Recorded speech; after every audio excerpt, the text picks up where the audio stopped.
Kerala സ്റ്റോറിയുടെ trailer നമ്മൾ കണ്ടു കാണും. ഒരു കുട്ടീനെ നിർബന്ധിച്ച് ബീഫ് കൊടുക്കുകയാണ്, വായിൽ കയ്യും കാലൊക്കെ പിടിച്ചിട്ട്. പണ്ട് എൻ്റെ അമ്മ എന്നെ കഫ് സിറപ്പ് തന്നതാണ് എനിക്ക് ഓർമ്മ വന്നത്. പിന്നെ ഇതൊരു പ്രൊപ്പഗാൻഡയ്ക്ക് എടുക്കുന്നൊരു മൂവി ആണെങ്കിലും നമുക്ക് നാഷണൽ അവാർഡൊക്കെ വാങ്ങാനുള്ളതല്ലേ, കുറച്ചും കൂടെ ഒന്ന് വൃത്തിക്കെടുക്കായിരുന്നു.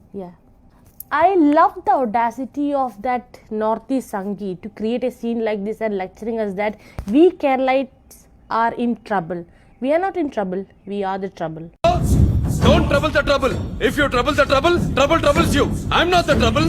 പിന്നെ വേറൊരു കാര്യം എനിക്ക് തോന്നുന്നത് വെച്ച് കഴിഞ്ഞാൽ അവരങ്ങനെ ചിലപ്പം ഒരു മതസ്പർദ്ധ ഉണ്ടാക്കാൻ വേണ്ടി ചെയ്തതായിരിക്കില്ല. ആ കുട്ടിക്ക് അങ്ങനെ ബീഫ് കൊടുത്താൽ ആരായാലും കഴിക്കുമോ? ഒന്നുകിൽ പൊറോട്ടയുടെ കൂടെ കഴിക്കണം, അറ്റ്ലീസ്റ്റ് ഒരു പഴംപൊരിയെങ്കിലും വേണം. പിന്നെ നമ്മുടെ നാട്ടിൽ കൊളസ്ട്രോൾ കൂടി വരികയാണല്ലോ, അതിനെക്കുറിച്ച് ആലോചിച്ചായിരിക്കും ചിലപ്പോൾ അവരങ്ങനെ ഒരു സീൻ ഇറക്കിയത്. ആയിക്കൂടാന്നില്ലല്ലോ. സിനിമ എടുക്കുന്നതിന് അതിൻ്റെതായ സ്വാതന്ത്ര്യമുണ്ട്, ഫ്രീഡം ഉണ്ട്. പക്ഷെ എന്നിരുന്നാലും branding A fiction as A location specific truth creates A misleading image. Please note that.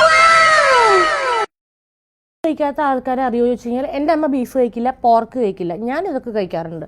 അപ്പോൾ ഞങ്ങൾ കാലത്ത് രാവിലെ എണീറ്റ് കഴിഞ്ഞാൽ ബ്രേക്ക്ഫാസ്റ്റിന് ഇവിടെ പോകണമെന്ന് വെച്ച് കഴിഞ്ഞാൽ ഞാനും മുൻചാട്ടനും കൂടി കരാമയിലുള്ള ആരാമത്തിലത്തെ പൊറോട്ടയും ബീഫും കഴിക്കാനാണ് പോകാറുള്ളത് മെയിനായിട്ട്.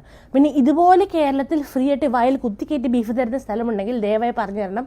ഞങ്ങൾ ഹിന്ദു, ക്രിസ്ത്യൻ, മുസ്ലിം എന്നില്ലാതെ അവിടെ വന്ന് ഭക്ഷണം കഴിച്ചിരിക്കും. അതാണ് ഞങ്ങൾ മലയാളീസ്. ഇതുകൊണ്ടൊന്നും ഞങ്ങളെ തോൽപ്പിക്കാൻ പറ്റില്ല. സോറി.